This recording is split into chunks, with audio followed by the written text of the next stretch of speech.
Okay, today we have for you a traditional metal band formed in Whittier, California in 2016, Fortress, now known as Fili Bibiano's Fortress. After initial EP, they issued their debut album, Don't Spare the Wicked, on High Roller Records in 2021. Here to chat with us about the new album, Death is Your Master, let's welcome Fili Bibiano. Hi, Fili, how are you? I'm doing good. How are you? I'm doing well, man. So tell us about putting together this new album here, this new release. Yeah, it's been 2 years in the making. It took a while, but I'm glad we're finally here, and I'm glad everybody's digging it and having a good time listening to it. Seems like so. I'm really happy. Yeah, very, very cool. So what can you tell us about the latest single, Fugitive? Very cool track on here. Fugitive. It's a pretty straightforward song. We wrote it. Me and the drummer wrote it the day before he was going to record drums. So we were literally just jamming, just having fun, and we came up with those riffs, inspired by like Randy Rhoads and Ozzy, that era. So Yeah, we just came up with it on the spot and just put some lyrics to it, and it ended up being one of the most versatile songs in our newest album. very nice. Yeah. So Death is Your Master is the second Fortress album, and you handled the guitar on here, but also bass and synth on the record as well, right? Yep, I played all the bass, yeah, and guitars and synth. Yeah, it was a lot of work, but I just figured it would be the last path with obstacles. Just getting it done and doing it the way I want to do it. Yeah. So what can you tell us about the other folks you have in the band here? Let's go through them. You have new singer here, Juan, on vocals, right? Yeah. So Juan is a old friend of mine, and he was in Fortress for a little tiny bit and back in the day. But he came back. He seems like he wants to go and play shows and sing for everybody. So I gave him that opportunity to come and join the band, and he's doing an amazing job. Very professional singer in the studio. Very easy to work with, and he's a really cool guy. Yeah. Okay. And you have who do you have on drums for this one? On drums, we have Joey Mancaroso, and he's an outstanding drummer, and he's like what I am on guitar, he is on drums. So it's like a really good match, and everything. We have this like telepathic, musician connection, so it works really well. I don't have to tell him anything; he just understands what I'm trying to go for. And we have Adrian Aguilar from Ex Mortis. He was also in Violence as well. He was featured on the speed metal track at the end, BYOD. Um, yeah, he did an amazing job as well. He's one of my favorite drummers right now on the scene. So yeah, check him out. He's awesome. Yeah, definitely the tracks on here are very obviously influenced on early metal. I would even say maybe like 80s metal. Is that what you grew up listening to? What do you remember back when? What was your first metal album that you got? I grew up listening to just traditional metal, so I never really got into like Korn or like Slipknot and all that stuff.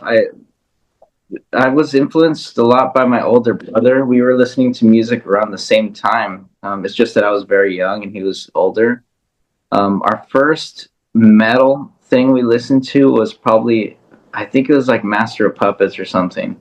Um, and it just kept going from there. We listened to like Creator. We listened to Yngwie Malmsteen, and we just got all these random. My brother would get all these random CDs, and like we'd have like the whole Iron Maiden catalog on CDs, and it was just traditional metal. It was no 90s metal, no like real 2000s metal. The only newer metal I heard in high school was like Enforcer and White Wizard, who I'm in the band with the singer now, James Paul Luna. And Icarus Witch, who I've become pretty good friends with nowadays. Um, they were on the compilation called I think it was Heavy Metal Killers back in the day, and when I listened to that, it was like, oh crap! Like everybody's still doing this, like they're still playing heavy metal. This is cool, and it kind of inspired me to start playing this stuff. And yeah, but I mean, I kind of skipped through all of that emo, screamo, like pop punk stuff. I never got into it. So for me, like, when you call something metal, I refer it to that time because that's metal, not really what's coming out now. Like whatever's Right. coming out now is like I personally consider it to be alternative rock. Yeah. And there's nothing wrong with that. Just stop calling it metal. You Yeah, know, I think it's weird, definitely to me, like you're saying, how it's changed, and they refer to different things as metal, like in the early '80s when Priest came out and Iron Maiden came out, they were like considered heavy metal bands. Now we have bands like Sleep Token and Ghost, and I mean they're great bands, but I don't really know if they fit in like the metal category. I wouldn't say that. You know what I mean? Would you agree with that? I love Ghost's first two albums as like a hard rock, heavy rock band. The rest of it is, I agree, it's like alternative rock. Something like that you listen to on MTV in like the early 2000s. Yeah, I think it's definitely the sound of the music is not that crunchy, heavy type of metal sound. And I agree with you. Metal kind of went goes underground for a while when it's not popular. There's still it still has a very very loyal following. You know what I mean? But people just don't see it as much. It is starting to make more of a comeback in different ways, and I think rock is starting to make more of a comeback in general. Yeah, I mean, it always goes in these dips. I think like in order to gain more fans, we're certainly outnumbered. I don't walk down the street, I don't see anybody with a patched up vest or leather jackets. So I think right now it's in that dip where everybody has to kind of go a little bit more pop to gently push people into the heavy stuff. But the stuff I play is just heavy metal, and it's nothing like what's out right now. I mean, um, when you listen to my band, you're gonna hear something different. You're not gonna hear the same thing that's out. A lot of people might say like, "Oh, it's just they're just doing the '80s thing," but it's like, what's wrong with that? Let's keep that going. Let's keep that alive. Anything else we do is not really metal. Yeah, So it's I it, don't know how it's they yeah, when it's people when people complain about like, oh, they're just copying Iron Maiden, they're just copying Judas Priest, they're copying Halloween. Oh, we love all those bands. To us that's a compliment. But at the same time, it's like, do you want to hear that, or do you want to hear something poppy and new? Like, right. It, you it know, is very poppy, definitely, especially in the U.S. Now, in other countries, it's not like that. Like you go to the UK and these different places, right? In mm, Ireland and Belfast, they like the heavier music. You know what I yeah, mean? It's not poppy stuff over there. It's just because it's what's popular at the moment here. You know what I mean? And you know how that comes around, goes around, type of thing. hmm. And so another thing I was reading about you, like many other guitarists, Richie Blackmore was a big influence on you. Why do you think his style and sound has inspired so many folks? Because a lot of people really look to him as inspirational. You know what I mean? And he went through different sounds, for Rainbow and different things like that, and Deep Purple. So, what do you think he's inspired so many musicians? I think it's the image, first of all, what you see and what you don't know about him. He's very mysterious, and he doesn't really like. You're kind of like looking at everybody else, and then you look at him. You don't know anything about him. He's playing all these cool things. I think that's the first thing that people are attracted to.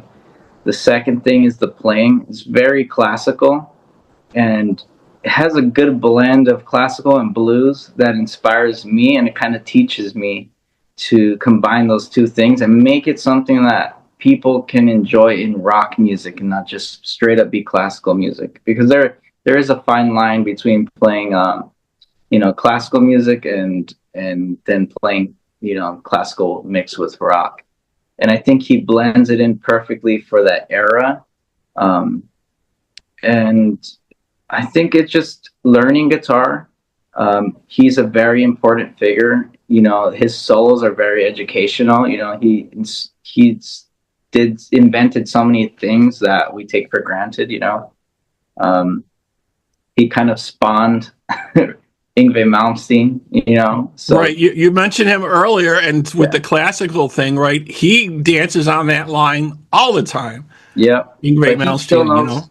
he still knows how to blend those two things together. Even though his stuff is more um, a little bit more complex and more like violinish, his stuff is it's it's inspirational as well, because it takes Richie Blackmore is a great guitarist and you know great soloist, but Yngwie takes it to the next level where he adds more speed, more accuracy, and takes it to things you never knew were possible on the guitar, kind of like Eddie Van Halen did. I think Yngwie took it to the next level. Yeah, he And was definitely a standout when he came out. Those first couple albums were killer. Nobody was doing stuff like that when they came out.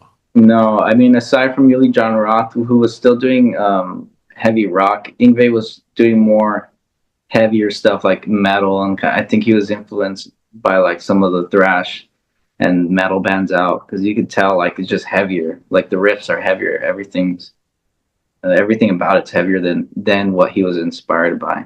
So Yeah, yeah, definitely some great stuff. So back to your stuff. So the band's debut album, "Don't Spare the Wicked," received a lot of great reviews, and the new album here, "That Is Your Master," as well has some outstanding tracks on here. Some of the standouts for me, I would say, "Flash and Dagger," "Savage Sword," and "Blackest Night," which I'm thinking might be hearkening to Richie, maybe, possibly. I'm not sure. yeah, I mean, that song. Actually, for me in my head, when I was coming up with that song, I was leaning more towards like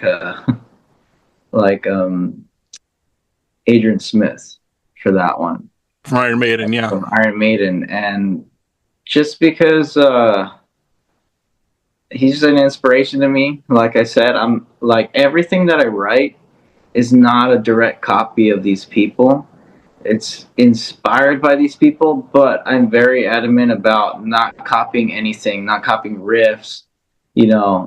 So that's why a lot of people, when they hear my music, they're like, "Oh, I can't quite pinpoint where this is from," like, but it has influences of this and that, and I do that intentionally to be original with what we already have. And I've studied this music a lot. Um, I spent countless hours studying how I can make more original music rather than just copying, straight up ripping off people. So I think when you hear it, you're not going to hear riffs from another song. You're going to hear new original ideas, um, inspired by bands I love, by guitarists I love. So in that case, it was Adrian Smith, is big influence on me. Very And cool. I wanted to do something in that style because I felt like the singer's voice would sound really good with that. Gotcha, gotcha. So, what are the next plans for the band going forward? What do you guys got going on next? The next steps, right now, we're just focusing on getting more sales and getting the album the recognition, because I feel like, everything's today saturated, like I said, with a lot of alternative rock, alternative like pop music. Even a lot of metal bands are straying towards that. And like, if you really love heavy metal and love the music, support, what we're doing, because we're not going to cater to everybody else. We're going to play heavy metal, and that's all we're going to do. So I'd say support the bands that are doing that are true to themselves. And yeah, I mean, we're just trying to spread this album out as much as we can, just so we could get opportunities to play at bigger festivals, which I think, we do great at. Unfortunately, promoters nowadays, all they see is statistics and numbers. They don't care who you are as long as you draw a crowd. So, I implore everybody to make some noise, make sure we get noticed so that we can come out and play. Um, we have some shows in the works in the West Coast now, but I am open to booking for the rest of the year. And yeah, those are my plans so far. I mean, in the summer, I'd like to start recording some new music and get that going, just to be consistent, not leaving anybody with any like gaps, like we did last time. It was a while, yeah. But I mean, I want people, you know, I want loyal fans that are gonna always support us, and I want to give them consistent music, and that's my goal. So if people want to know more about you, where should they check you out? Is there a website or socials? Where should they go for more info? Or I even think, if they want to look and book in the band? yeah. So the best place to talk to us would be Instagram. I'm mainly on there. That's like my main platform that I go to. Instagram, Facebook's fine. You can message us through email at fortressheavymetal@gmail.com for any inquiries on booking or anything like that. But yeah, we respond to everybody. We like to reach out to all the fans, and anybody who's interested in helping us spread the heavy metal stuff. Yeah, definitely. And one last thing I have for you, I've asked a couple of different upcoming bands for their dream tour. If you had a dream tour you would want to be on, who would you want to be on that tour with? If you could just pick and say, "Yep, I'll be with you," and what's your dream tour? What bands would you have on there? Um, I'd probably have Judas Priest for one, the Scorpions. Um, dang. I want to list all these bands, but then we'd be opening for all these Right. bands. Well, they are both amazing. Yeah. Priest is still doing a great job. Scorpions always bring it live. Yeah. So much energy. So they would be very, very, very hard acts to follow. And yeah, but definitely very, very cool. And I don't know if you caught Priest on the last couple tours. Definitely, Yeah, that's been I've great. seen the Scorpions and Priest pretty recently, so I love going to see them. I'm a big fan of metal, so I'm always going to the shows. Excellent, excellent. Well, we so appreciate speaking with you today, man. Best of luck on the new release and on upcoming tour dates, man. All right, thank you, man. No problem. That wraps up this episode of Talking About Rock. Thank you to my guest today, Fili Bibiano from Fortress. And to our listeners, we hope you're doing your part by keeping the torch alive and supporting live music wherever you are.